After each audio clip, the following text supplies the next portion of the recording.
he was just like a normal man. By his acceptance, he is telling that he has killed more than 20 people, which he is accepting, and the government is silent about it.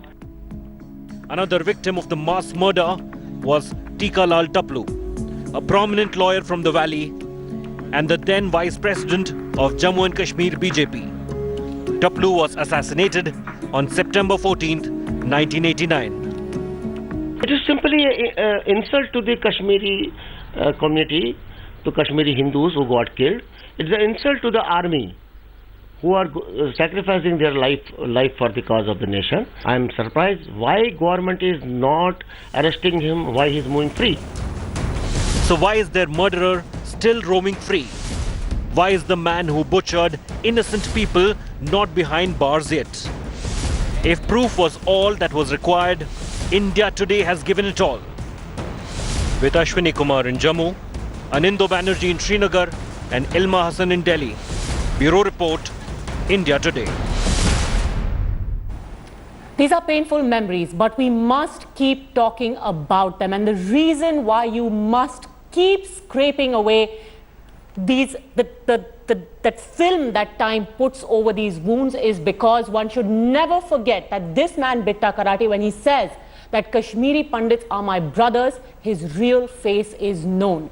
The Kaul family, 4 of them were shot inside their home in Srinagar's in Srinagar.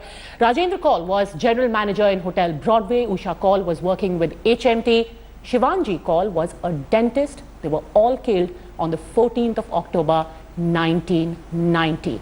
And today, their family is still waiting. Amit Kaul, 27 years later, this man stands up and says that confession was made under duress. You're my brothers. It's a shock. And how easily he was speaking that all, and he started with this, I was doing everything for the Kashmir. And I wanted to ask him if I would have been there. Our Kashmiri Pandits were not the Kashmiris. Just the reason that these guys were always ahead towards the Azadi and all. We never asked for that. We never took the guns. My family, it's not only 4 members of my family. There's an entire Kashmiri community who have exiled, who have been exodus, who have been killed. Not only the parents and families, they have been thrown from their homeland. You can understand how difficult it is for them. And for him, it's a cakewalk by saying that it's just, I was doing for Kashmiris, I have not killed. And you have shown in your clippings also what he interviewed in 1989 and what he is saying. So I don't know, it's really shocking and hardening to see that a person who has given such a kind of interviews, and these are the people, not only him. I think by your channel and medium, I want to say, it's not about this one man. It is about the long list of the goons who are there, who are roaming, and unfortunately our people going and meeting them today, you have seen. It's really, one side we are seeing these kind of initiatives that have been taken, and on the other side we are seeing the political parties going and shaking hands. And let's be very clear about one thing. It has been a systemic letdown because this man is emboldened enough to say that I'm an innocent man working for Kashmiris because he has been given that blanket immunity, as it were, saying I've been cleared by the courts. That's the very insane thing, and the part I have stopped calling them separatist leaders. Why we call them first of all leaders? They are not leaders. They are the people. They know only one thing. We Kashmiris, and I'm not talking about only the Kashmiri Pandit, the community. I have friends, Kashmiri Muslims. I know what they suffer there. I keep on talking to them. These separatists, they have made it as a religion. It's nothing. Nobody wants to talk about that. Every common man, they need peace. The people who are there, stone pelters and all. I want to ask from your side, have anybody taken stone for the Kashmiri Pandits to get them back? Have they ever shouted for them? The leaders, I have never seen Gilanis, Yasin Maliks or them talking about the Kashmiri Pandits. Never. I have challenged everybody that let them come in front of me and talk about that. Or the other people who are there. Why suddenly people from here go and talk to them? And they are being given the problem is that we ourselves and they're being given legitimacy. That's the problem, that we have given them our channels, medium, and they speak and freely they are open and do everything. And Amit, again, one point that needs to be underlined, when he today says that they are my brothers, the fact is they were considered brothers. Look at Satish Tikku. His family says they were friends, and yet he killed him when he was unsuspecting. The problem is that they always, what they are saying, they are brothers. We always tried, and we are families, and everybody have always trusted them as brothers. My father, my uncle, we were the lone family in that area. And what we got, you can see that we just never wanted to go. My father got the punishment, just he wanted to keep everybody together. And if he has given his interview today that they are my brothers and all, why they have never cried for their brothers? I have never seen any tear for their brothers. I have never seen their anger for their brothers or the community. It's not only about the families that have gone. You have seen exodus of people, mass ethnic cleansing of Kashmiri Pandits, other Hindu communities or other people. So it's a high time. I think through your medium, I would want to congratulate first of all again entire India today and the kind of operation and the way MOS, PMO have taken, NI has taken initiative. But I want, seriously, people should take more. It has to, because it's the right time. If we have taken this towards the right step, absolutely, this is the right time. And I think entire media, entire nation should focus not only, I'm saying, just for this one killing or two killing. The problem, the entire grassroots, we have been talking for 27 years. The people who are there, I'm telling you, I have friends, they are not happy with the situation that is there. But these people who are there, so-called separatist leaders, they are called, I've stopped, as I said, I don't call them leaders. Leaders are whom we look for. No, they are not. No, and this entire facade, it has been completely removed. We will keep chipping away at it, because earlier they were murderers and now they are mercenaries on camera admitting to taking funds from Pakistan and terror organizations to ensure that no one in Kashmir will ever be happy or peaceful. In fact, my colleagues Kamaljeet Sandhu, Anando Banerjee and Ashutosh, who spoke to Bitta Karate, they are joining me live now from Srinagar. Kamaljeet, I want to ask you first of all, the NIA questioning. It's progressing. Where has it reached?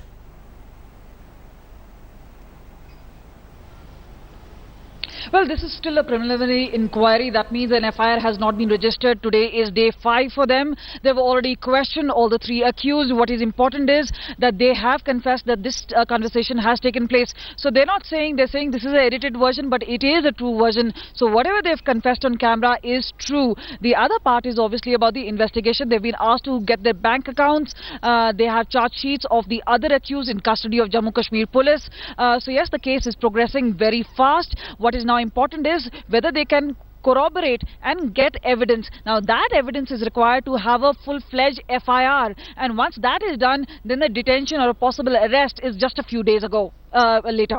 Ashutosh, when you were talking to this man, what struck you the most? Was it the complete blasé attitude where, when confronted with evidence of how he had killed innocent unarmed people, he was completely moved?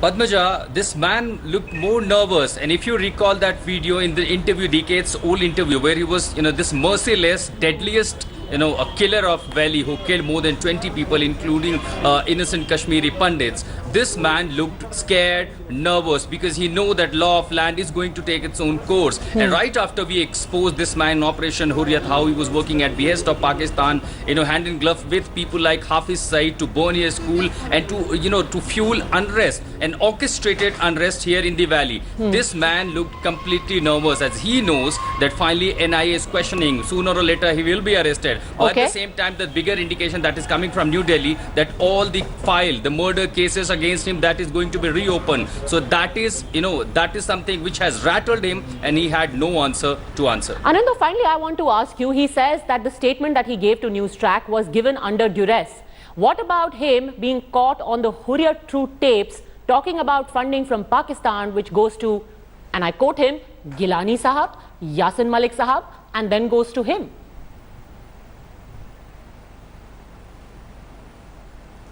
Well, I asked those questions very pointedly to him. He said he didn't elaborate what he meant by duress, and when I asked about those expose where he was caught, he said the investigation is on and let's wait till the outcome of it. And also let me tell you why he is so certain about that. We have spoken to certain officials, very high-ranking officials within the J&K police also, and they're also of the view that in a way probably the NIA is taking way too interest. That is also the view within the J&K police. Let me ascertain you with a certain amount of responsibility. Also, another fact fact he has pointed out, he said that your court, that is the word he has used, your honorable courts have acquitted me. When he says that, he almost in a way jokes at us. And also the fact that the way he is taking refuge in the legal system, the fact that he is taking refuge in the legal system for the country, himself he disowns. A. And B, most importantly, what is important to stress is that, that the judge of the day himself says that the prosecution went soft allegedly. So who allowed the prosecution to go soft? Who was the Home Minister at that point of time? Why was Bitta Karate, the mass murderer,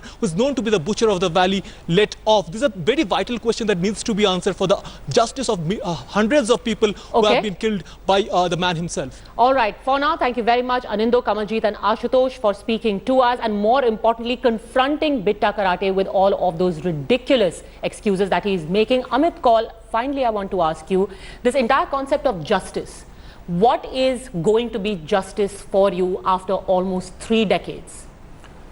See, I would just want to add, first of all, Kashmir is an indigenous and integral part of India.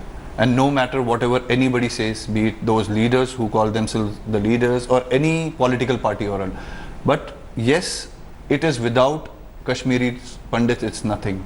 The Saint Kashyap, you know, so I don't want to get into that. So without them, giving them their rights, fighting for, I want at least all these people and the people of Kashmir who live there right now to understand these people are not doing anything for them also. The justice for us, being a Kashmiri Pandit, being a Hindu first of all and as an Indian, and these people who are there, the justice will be when these people, these goons are thrown behind the bars, and the punishment, whatever it was 2006 or whatever, we should not think about 11 years, 27 years or whatever.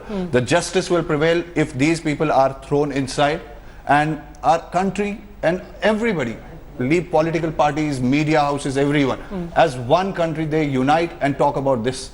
I don't think people should shame about this. We talk about so many incidents, Gujarat, Saharanpur, here, there. Why we don't talk about Kashmir? Absolutely. Why? Absolutely. This is the most, we say, the crown of India. Why we don't talk about Kashmir? It's the most integral part of our community, our culture, everything. We say the saints came from that. Most educated lot of the community come from there. But nobody, when it comes to talking about them for their careers, for their rights and everybody has no interest about that. And when we do talk about Kashmir, we are somehow compelled, or at least some political parties are compelled to also mention that these very people who confess to murder on camera are in some way stakeholders to the entire process of bringing peace to Kashmir. This, I think, should be the most concise and succinct message to all of those politicians as well. In the People's Court is Bitta Karate and all the others like him. It's been a 27-year-long wait. Can we at least ensure that these families get that concept of justice in their lifetime? It's been delayed. For this country, it's critical that it is not denied. Thanks very much, Amit, for having joined us. Thanks to all our viewers.